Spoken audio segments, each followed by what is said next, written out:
It's now 6:31. We're going to defer the vote, and we're going to have our guest speaker start at 6:30. We'd like to welcome our guest speaker, Brendan Smith, who is the editor of the Weirs Times, and the full name is the Weirs Times and Tourist Gazette. I think is that the correct name?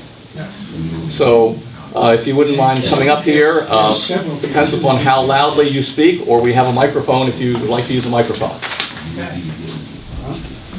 And tell us the story of the Weirs Times. I will. You want the microphone? Sure. Let's see here. Testing. There we go. All right. Okay. Thanks for having me, first of all. I hope everyone is interested in listening, even though I know there's a little discussion of maybe not. But anyway, I'm here to represent the Weirs Times newspaper. I'm Brendan Smith, the editor. And I've been with the paper since 1998 for 24 years, and we feel that we are very proud to be, if not the only conservative voice here in the Lakes region, maybe one of the two conservative voices in the entire state. And we're very proud of that, and we take a lot of heat for it, and it's folks like you that keep picking it up and keeping us in business. So I want to talk about how we got started, how we almost ended, how we came back again, and even the events to try to cancel us now, if I can tell the story. So I have some notes because I did this really quick. Now the main reason for us getting this starting the Weirs Times is Bob Lawton. You know Bob Lawton? Can we hold down the conversation? If you want to converse, go outside, please. We'd like to hear the speaker. Thank you. If any of you know of Bob Lawton, who him and his brother John started Fun Spot Family Entertainment Center in the Weirs in 1952, moved it to Route 3 in 1962, and grew it into this great entertainment center that's known around the world. Very proud of that as well. But Bob was also a very adamant conservative, even / libertarian, if you want to call it that. Actually, his favorite book that he ever read, that he talked endlessly about, was Ayn Rand's Atlas Shrugged, because his theory of his business and every other business to the government was just stay out of my way and let me take care of what I have to do. So Bob, it was June 18th, 1992, the first issue of the Weirs Times, 30 years ago. Now Bob Lawton was also a state rep in the 60s, early 70s. He served with his mother, Doris, and in the late 90s, early 2000s, he served with his son, David, who I work with today. And Bob Lawton's claim to fame as a state rep, and the first bill that he ever sponsored and passed was to have "Live Free or Die" put on the license plate to replace the very boring "Scenic." So he was very proud of that. But at the time, in the 1990, I believe it was, Bob's business was in the Weirs, obviously, and he had a lot of fights with the city of Laconia. He didn't like the city of Laconia too much. So with other business leaders in the area, they tried to secede from Laconia and start their own town. Now, they were almost successful in this work that they did. The bill, when it finally came to the House, passed overwhelmingly. When it got to the Senate, it lost by 1 vote. And Bob always says he thinks there was some money changing hands, but I can't tell that for sure. So the Laconia Citizen obviously wasn't very friendly to Bob, because they didn't want anything to do with that, and also it was a very liberal newspaper. So Bob decided in the 90s that he wanted an alternative to the Citizen. So he has a history of publishing. His grandfather, Dennis A. Long, who the tavern at Fun Spot is named after, used to publish the Lowell Sunday Telegram. So he had it in his blood, he felt. So the original, he researched and he found this in the late 1800s, early 1900s. There was a paper called the Weirs Times and Tourist Gazette, which was published seasonally here, and Bob found the granddaughter of Matthew Calvert, who published that newspaper, and got her permission to use the masthead, which you see on the front of the paper, and also the map inside, which is the originals from the late 1800s. That's why they look like they do, and that's the original masthead from there.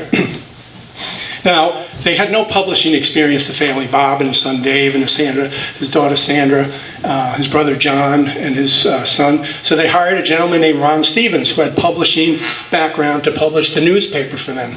And they wanted to have it a mix of politics, local things, humor stories, history. Bob loved history, making an entertaining paper for anyone who wanted to pick it up.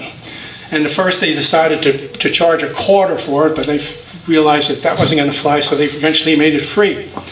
So after about 6 months, Ron Stevens, who was running the paper, said to Bob, I have another job and I'm going to leave. So with no publishing experience whatsoever, Bob got together with his kids, with Dave and Sandra and cousin Steve, and he said, well, what are we going to do? He says, there's 2 things we can do. We either can learn how to do this and do it ourselves, or we can just forget it and not publish it anymore. So if anybody knows Bob, if you've had experience with him, if you have 5 people in a room and 4 people say, let's stop publishing it, and Bob says, let's continue to publish it, you're going to publish it. And that's the way it worked with Bob. So they got together with Ron. I think they had like another month or so. They learned how to publish a newspaper, and they did. But the big thing was that, they carried on with the politics of it, of course, but it was hard. It's not easy to do a newspaper, especially back in those days, because this was the days of large sheets, like 24 by 18 layout sheets, which had to be placed one another along a big wall, and you would take the editorial content in the paper or whatever else was going to be there, and you'd have to run it through a waxing machine, and then you'd have to put it on a board and take an X-Acto knife and cut it with a ruler, and then place it on the page and do that for 56 pages or whatever it was. And it wasn't easy work to do for one person. But Bob decided he was going to do all this work himself. And so he said to his family, I'll do this. I'll lay out the entire paper, but I ask one thing of you, that on Sundays, you don't bother me. You leave me alone. And for every Sunday for 10 years, Bob would go into that newspaper office, and for 10 to 12 to 15 hours every Sunday, whether he felt sick or whether anything else was going on, while running his fun spot across the street, he laid out that paper. And he was meticulous about it. He didn't just slap the stuff on there. He wanted to find pictures that went with it, and he wanted to find other articles and things we'd have to fix on Monday that had more relevance to the story that he's putting in the paper, and he wanted to be of great interest to the people, and I think he did that. But then, originally the Weirs Times published about 3,000 copies a week, and it was mostly just in the Laconia area. That was the idea. He wanted to fight the Laconia politics for a while. But then Bob said to his family one day, he said, I'm in here every Sunday, and I'm doing all this work, and I'm taking 10, 12, 15 hours every Sunday to do it. And we're publishing 3,000 copies. He said, we can publish 30,000 copies and it's the same amount of work. It just costs more money. So they did. And they started distributing the paper a lot wider out. At the time, I don't know if any of you are familiar with Neil Young, who wrote a column for the paper about local politics. He was the one and only sole delivery person for the paper at that time, and used to run all over the state and deliver papers from we ended up going to as far south as Manchester, then we went to Rochester, to Plymouth, started going out to the seacoast more, and we even went to Portsmouth. But eventually, we stopped delivering in Portsmouth because we found out that those people just can't be saved.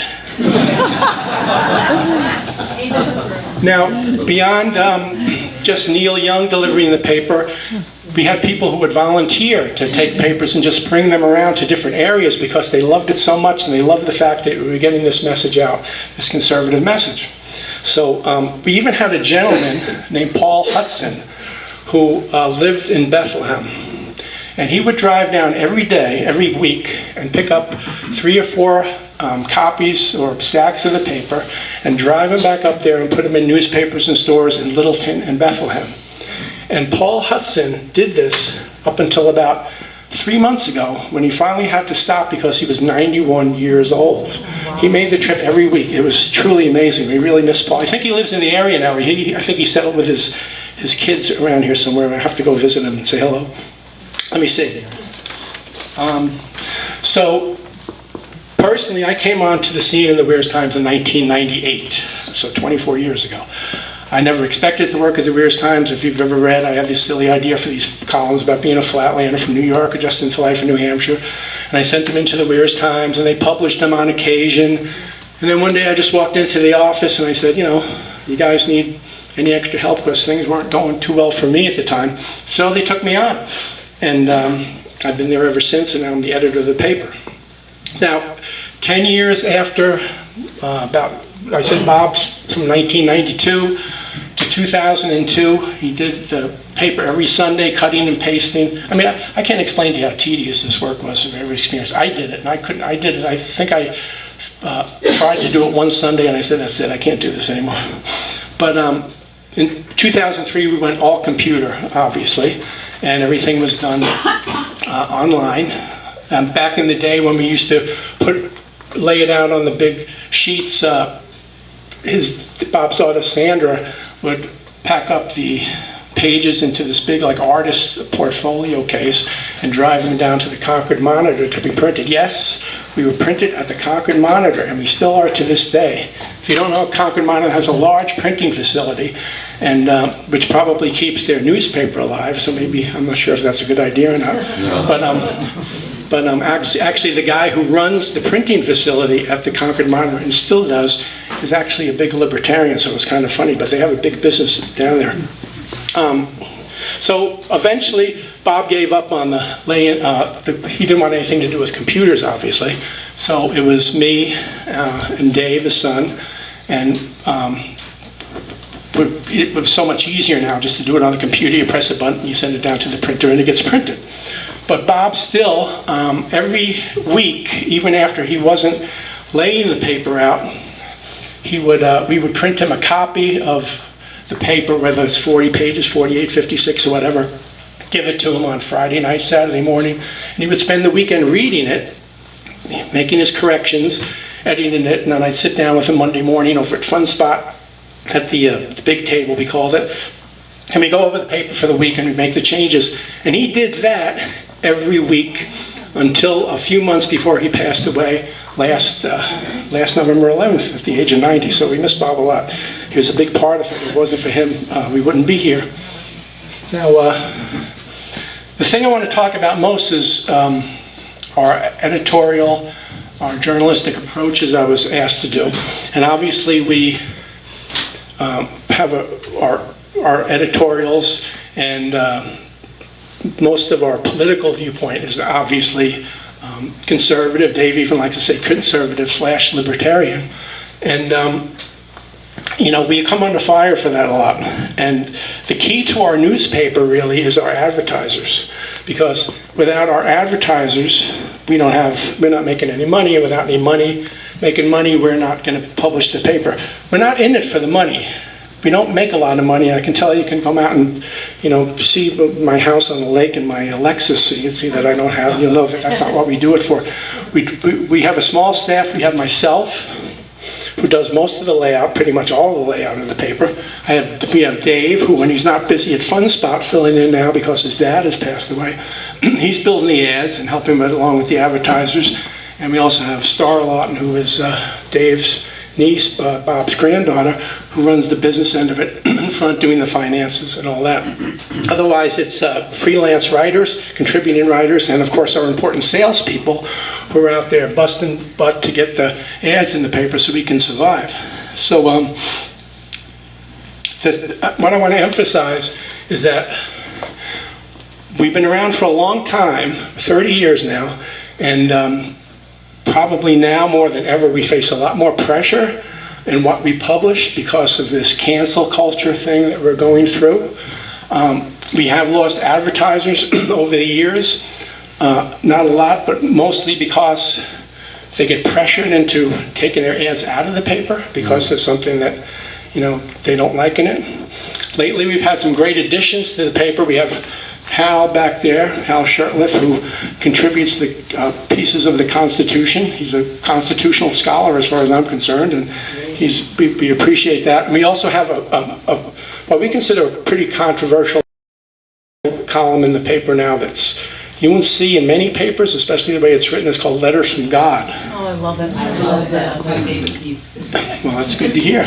And obviously, if the few of you that don't know what it is, it's written by a local pastor, and he uses the inerrant word, God's word from the Bible, to try to explain some of the things that are going on in the world and where we should be going and what happens if we, what should happen if we don't go there. Well, not too long ago, he did a series, a couple of columns on the whole gender debate, the LGBTQ debate there. And I'm not here to talk about, whatever about it, but Market Basket, who is definitely our biggest advertiser, they bring us a lot of money, they move a lot of papers through their store, was approached by a couple of people. They let us know this. They say they let us know this because whenever any business or vendor that they have is mentioned by a customer, they let that vendor or business know that they were outraged by these columns in the paper, and they wanted Market Basket to stop advertising immediately, to take all the papers out of all their stores. Well, you say one person does it, 2 people did it, but that sounds like nothing. But in this day and age, when there's a groundswell and there's also money behind these kind of things where people will gladly help contribute to taking things down. We're still in Market Basket, and I don't think we're going to be leaving Market Basket, but these are the kind of things that we're starting to fight against.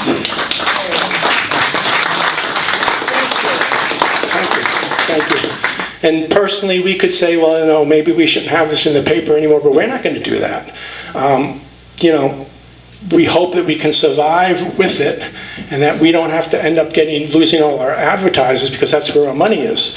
But anyway, one other thing I wanted to say is that, excuse me. That's the big thing about it is, it's you folks out here, obviously. I know probably all of you are on our side anyway. I'm not much of a question about that. But it's your support of advertisers. It's your support of us.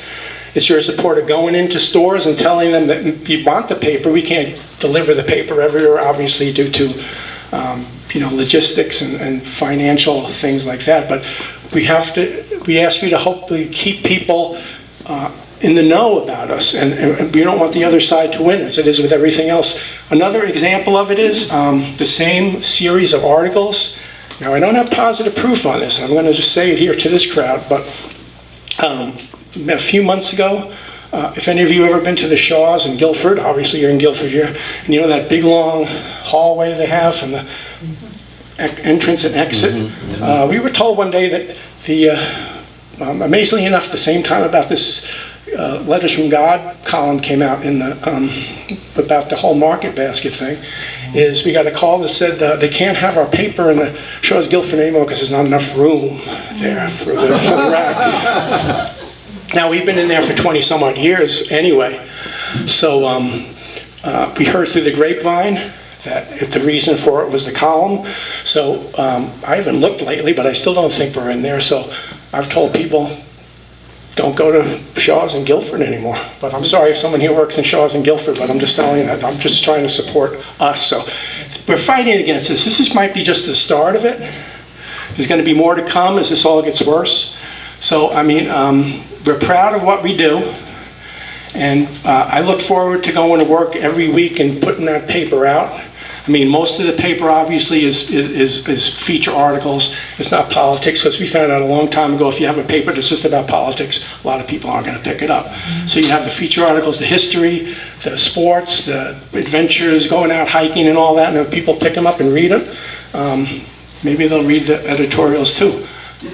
One of our biggest fans is a gentleman from Rochester, and he's about as liberal as the day is long. And he writes me all the time about how much he loves the paper. He says, but I just skip page 6 and 7. But that's all right, Brian. That's fine. We don't care. So I'm asking you guys out here to, keep supporting us, get the word out there. That's the only way we're going to survive. I'm on the north side of 65 now. Hopefully, I don't know when I'll be retiring. I'm looking at my wife there saying, how long till you retire? But I like doing what I'm doing, and I like to keep it going. And that's really the story. And I don't know if anyone has a question or anything about it. We're going to thank you. We're going to have some. Keep the mic. I will take the opportunity to ask the first question, which is, your letters column is called the Mailboat, and it's very limited in size compared to Pravda on the Lake, otherwise known as the Laconia Daily Sun. So is there anything that can be done to expand the slot for letters in the paper?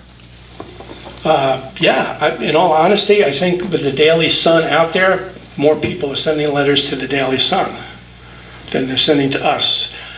A lot of letters we get are, I'm supposed to be unbiased in printing things, but there's so many letters that come from liberal people that just drive me crazy that I'm not even going to print them because the objective is to override it. But yeah, if we see the need for that, it's a weekly paper. Obviously, the Daily Sun's every day, and the Daily Sun, one of their big, I think, draws is the letters section of it. I mean, that's why I pick it up, to read some of the crazy letters in it myself to see what's going on.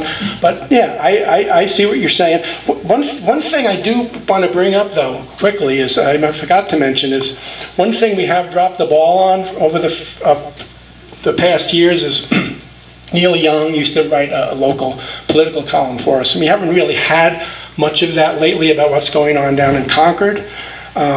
We don't have the time to do it ourselves because we're busy with the paper. There's only a couple of us there.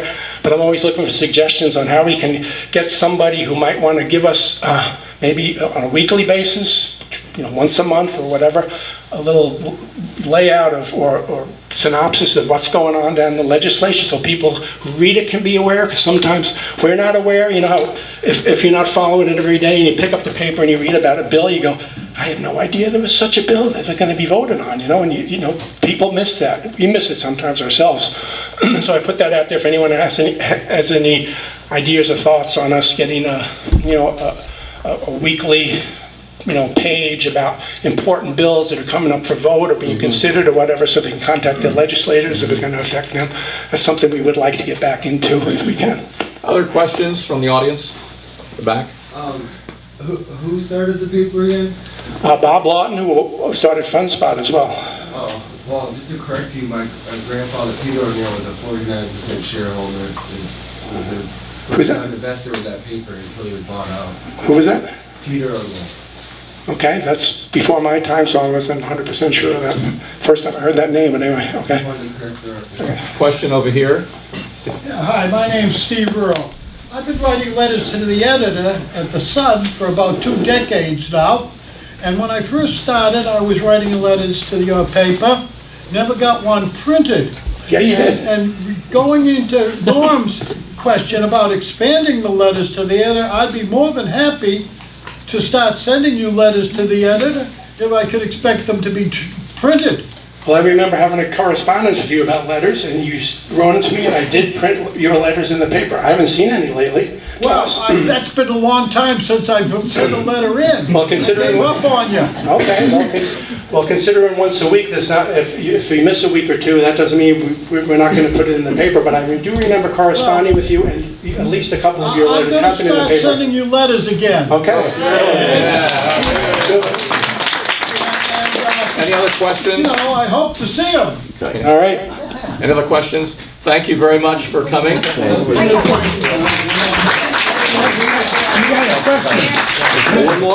One more question? I'll ask him.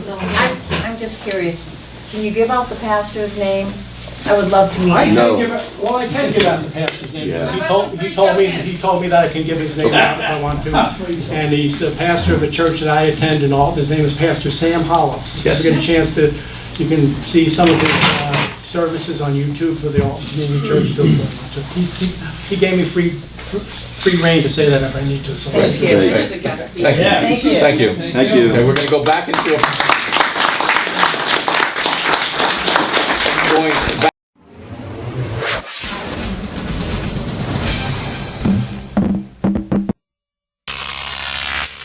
Croc TV.